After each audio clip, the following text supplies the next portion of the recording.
Metamorphoses. Giovanni, a sagacious lawyer who fancied himself an amateur physicist, characterized my marriage to Cassandra, now asunder, as a quote-unquote weak interaction. But a very pleasant one, and profitable too, he observed, while we took coffee together at his home one Saturday morning. The profit he referred to came on the heels of the novels I pseudonymously co-authored with my former wife, whose monthly royalties exponentially exceeded the sum total of the monies my poetic efforts had garnered over 3 decades, and which for the first time in my life freed me from immediate want. Even now, after Cassandra's punctiliously scrupulous designs to deprive me of as much as possible when we divorced, aided by a colleague of Giovanni's famed for splitting hairs in order to extract blood from a bankrupt corpse, they allowed me to ease my workload at the university, where I taught classical languages, the better to devote my time to writing. In retrospect, the marriage to Cassandra had been pleasant, marvelously so. She was a blonde, blue-eyed Trevisan siren with a soul like sunshine, then at least. And yet, on the day that I whimsically chanced to show Amelia a new creation, and she responded by introducing me to her secret world of self-portraiture and painting, everything about my life underwent a metamorphosis. The qualità is what our Venetian friends called it, although Giovanni preferred to say that we'd been captured by the strong force. Since my knowledge of physics began and ended with Newton's apple, the lawyer's analogies befuddled me, though I comprehended that whatever forces were at work, life with Amelia had not been easy. And when I confessed this to Giovanni, he merely shrugged and replied, "Of course not, it couldn't be." I lurched from one poem or tale to another, miserable and moody, until I had finished the work, and then, after a briefly exultant celebration, began to disparage what I had most recently penned, until I could be persuaded of its catalytic effect on Amelia's artistic explorations.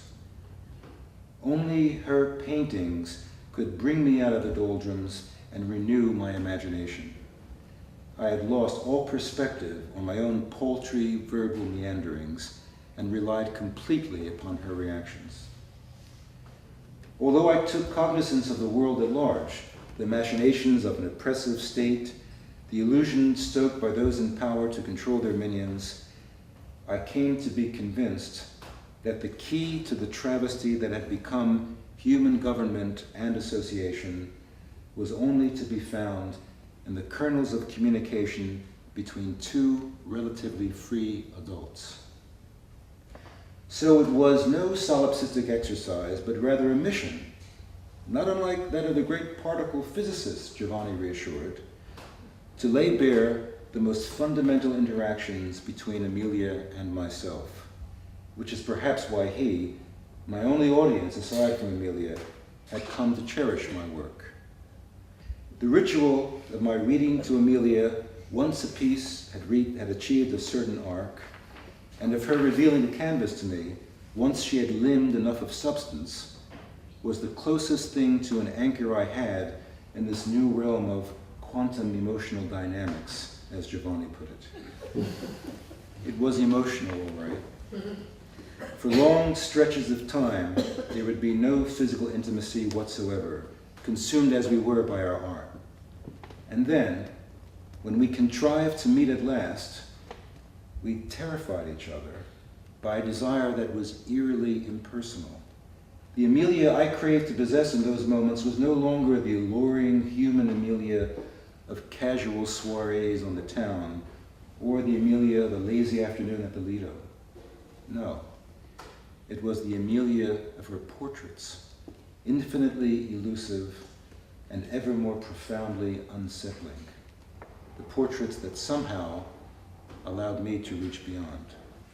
Thus did Wayfarer's Elegy come into being, which in turn occasioned Amelia's breathtaking new series of pictorial expositions, now in Giovanni's protection. Outside Emilia's presence, I mounted the stage and acted, whether teaching before a room full of students, attending a concert and braving my former wife's chill disregard, or joining my small group of Venetian Fabians for monthly meetings. I left my essential self behind and played a role. Oh yes, I played it well, smiling or grimacing as the occasion demanded, jostling for opportunity, carping about trivialities, elucidating social verities, even charming some of the women, but it was only a husk and mask at work. Re-entering Emilia's orb, I grew immediately into something alive and charged, though always painfully so, even in public. Our friends reacted to our self-absorbed intensity as they might to a pair of exotic birds in captivity, which is indeed how we must have looked with our prematurely white plumes of hair, and certainly how we felt, impatient for the cherished freedom to invent in private. Invention for us, incidentally, meant not only creation in our respective artistic fields, but in every aspect of our being together, and in our striving to know. And because we eschewed the conventional, not so much by design as by necessity, communication became a minefield. Exhibit A. Emilia, what is it now? I just want to look at you. Go away. Are you sure? How many times must I tell you, Marcello, leave me alone? Exhibit B. Marcello, Marcello, Marcello, will you please answer, are you still alive in there? As if you care. Shall I make some coffee for you, darling? If I want coffee, I'll make it myself, and I'll make it the way it's supposed to be made. I had long ago discovered that people never say what they mean, and that even when they claim to mean what they say, they are deceiving themselves. Emilia and I, being people after all, and not quarks, as Giovanni might have you believe at times, were no exceptions. What I really wanted to know, but couldn't say, was how she came to have that small scar under her left breast. And what Emilia really desired, but chose not to articulate to me, was to learn about Olympia, all courtesy of my former friend and her former lover, Donato. In Venice, it is impossible not to encounter an acquaintance traversing the calli of the compact labyrinthian city, so Donato was unavoidable.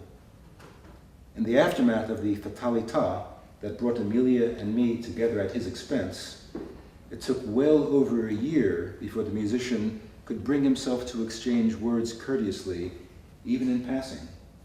And when he did, one of the first things Donato, oh so casually mentioned, was Emilia's stigma. You mean she hasn't told you, he exclaimed, with just a hint of incredulity. I've never asked. A wise man. Arrivederci, Marcello. I thought little enough of it until one evening, as Emilia lay in my arms and I stroked her long white hair, I allowed my hand to trail down to the blemish, and she very affectionately, but very deftly, guided me away. Why? Soon afterwards, Donato, with a new young thing draped over his exquisitely tailored woolen suit, like an exquisitely tailored accessory, bumped into the two of us at the Campo Santa Margherita and asked quite jovially if I had seen Olympia near the Bridge of Fists. Before I could even feign ignorance, the violinist and his Levantine consort had disappeared, while Emilia's question burned behind her eyelids. The unspoken has many ways of making itself heard and felt. Emilia and I understood well enough that artistic creativity, like the tides of our adopted city, has its own rhythm, and that peaks and ebbs were natural, if occasionally alarming in effect. We therefore accommodated ourselves by relaxing after an exhaustive effort into an affectionate playfulness, delighting during these lulls in the little nothings of our daily lives. Now, however, we were in morto d'acqua, dead in the water. We slept together at a distance and spoke to each other as infrequently as possible. Emilia? Marcello? That was about as far as we got for weeks on end. She knew quite well what I sought from her, and I knew quite well what she sought from me, but somehow neither of us could find the words either to ask or to divulge. From my perspective, Olympia was irrelevant and sure to be misunderstood, so it was not a case of my hiding anything from her, but of protecting her from her own erroneous conclusions. Her scar, however, was another matter altogether. Surely I, as a poet, could not be prey to the misapprehensions of a visual artist. Therefore, I reasoned, behind the scar must lurk a story that ominously required concealment. A story, moreover, that would go a long way towards explaining Emilia's unpredictable moods and sudden changes of temper, characteristics that I had mistakenly forgiven because I believed them to be associated with her creative demon. In fact, the more I considered her reticence, the clearer the evidence for shame, and the simple fact of her not confessing led inexorably to the conclusion that she had more than the usual to be ashamed of. At length we began again to converse, and we even groped our way back to art, but her canvases, when she let me see them, were as featureless as a slightly rumpled bedsheet. My writing reflected my bewilderment and became an empty, wasted breath. Ironic, thought I, that I had not long before reveled in the freedom we had given each other, a freedom as illusory as the notion that Venice would survive the modern world of rising waters, tourists, and toxic effluents from Margra, its sister city across the lagoon. I visited Giovanni and told him of my intention to reclaim my independence.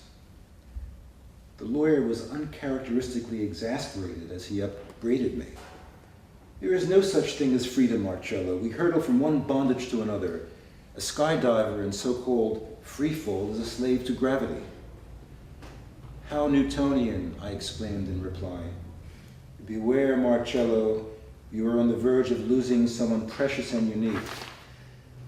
I'm through enduring her mercurial petulance, of living in fear of her capricious favors, and lost there is liberation, Giovanni. Marcello, why are you risking what's left of her love? Don't use that word, Giovanni. You know how I abhor it.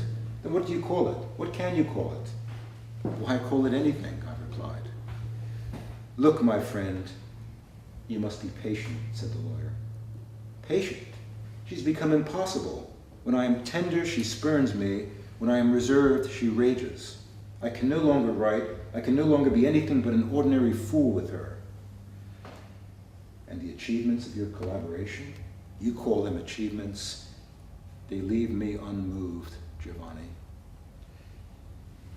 You are clearly not yourself, Marcello. Trust me, he replied, raising his hands to his head.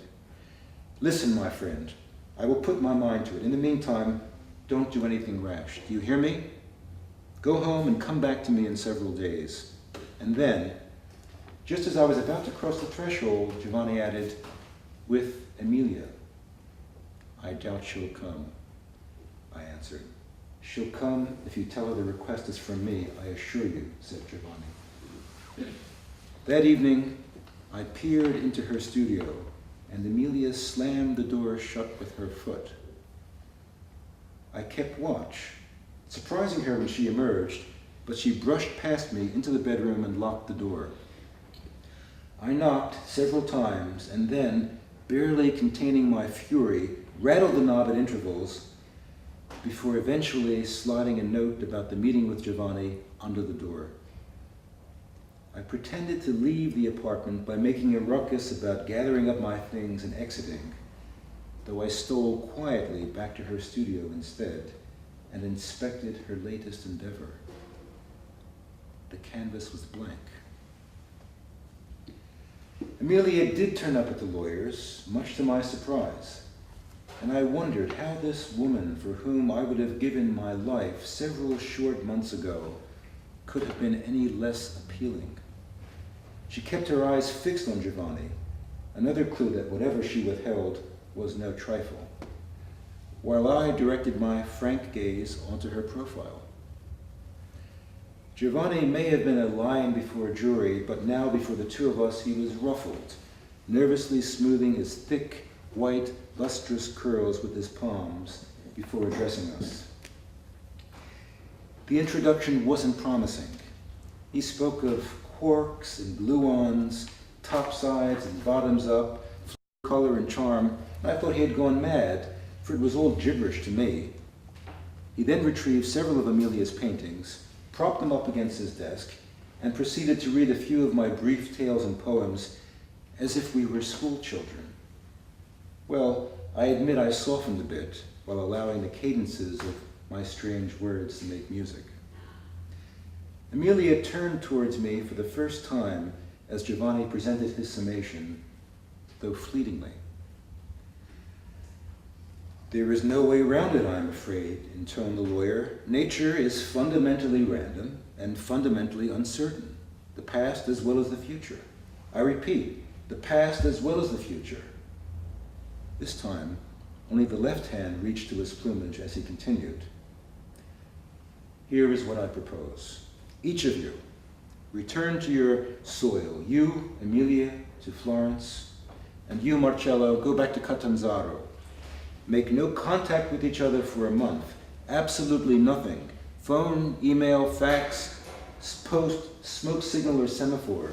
Remember, you gave yourselves a month at the beginning. Do you recall? Now, do the same again.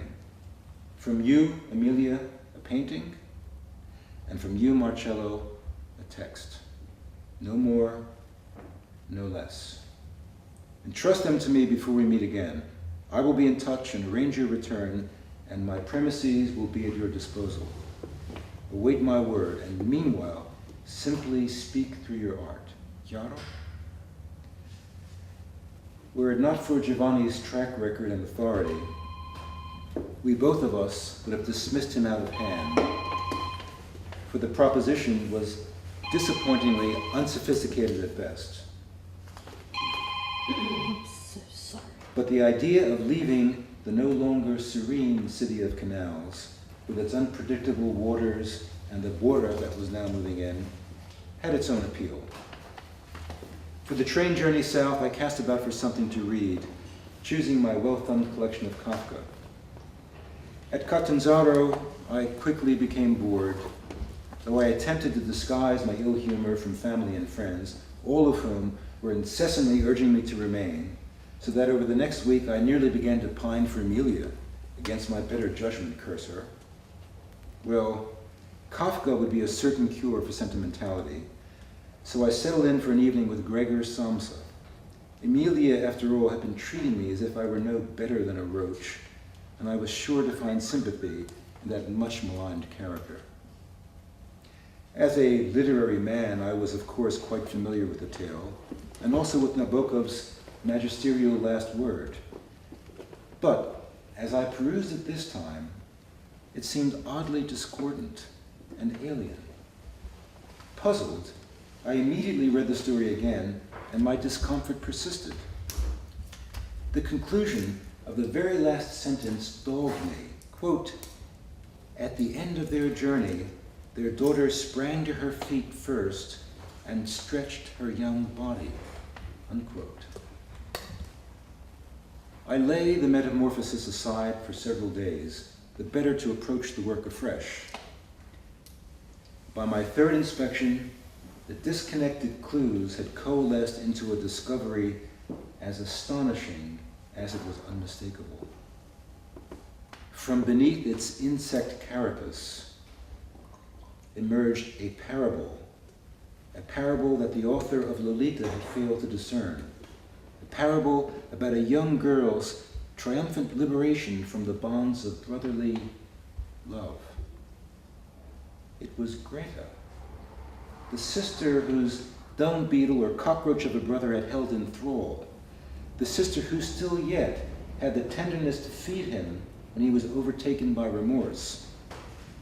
The sister whom, along with her violin, Gregor Samsa yearned to pull by the skirt into his room and never let out. The sister he expressly wished to kiss on the neck. It was she who had been transformed. And it was I who became nauseated by the recollection of my insistent and intrusive behavior with Emilia. Had it not been for Giovanni's injunction, I would have flown to Florence and begged Emilia's forgiveness on the spot and allowed myself to be trampled upon if she so chose. Instead, while awaiting the lawyer's summons, I worked at capturing the revelation in a poem that would win her recognition of my insight and perhaps even reclaim her heart. How blind and foolish I had been to this woman who deserved compassion rather than inquisition. As luck would have it, my return to Venice coincided with Carnevale, and on my impatient way to Giovanni's, I passed scores of revelers, masked. Giovanni greeted me, and without giving any explanation, ushered me through the gathering throngs in Dorsodoro. My poem, I inquired as we jostled along the Fondamenta Bonlini. Received, he answered, as we entered into a small gallery. I told you, he said, switching on the lights, that when the time was right, you would have your show. There, illuminated and exquisitely framed along one wall, were the score of paintings Emilia had created during the past 2 years. And hung with equal care on the opposite wall were the title pages of my corresponding fables, stories, tales, and poems, below which rested chapbooks containing the complete texts. Take your time, counseled Giovanni. It opens tomorrow. What about Emilia? I hastened to ask. Look, Marcello, look.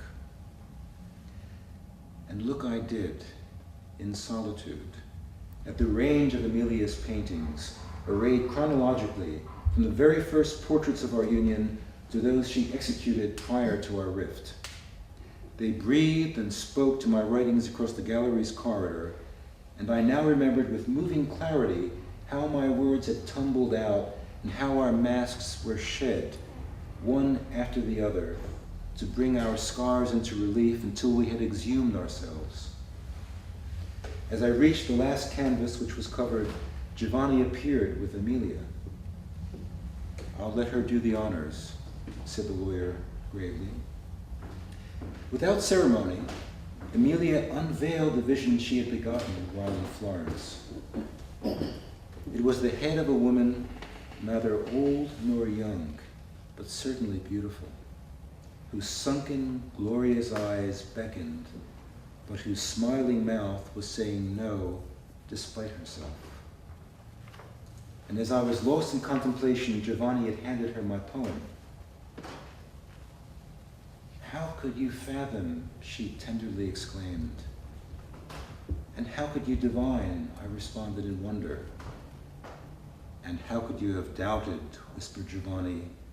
Look at what you've been saying to each other. He then tactfully absented himself as Emilia and I together made the stations of our exhibit. When he reappeared, he was with the tricorns, cloaks, and masks of the Volto and Bauta ready for us to don. I know, he said, anticipating our unease, for like most locals, we endured rather than joined Carnevale. But for tonight, celebrate with them. He indicated the joyfully oblivious and outlandishly costumed tourists flitting by outside in the dark. But how will we ever be able to kiss? Cried Emilia gaily within the folds of her disguise. I'm sure you'll find a way, replied Giovanni.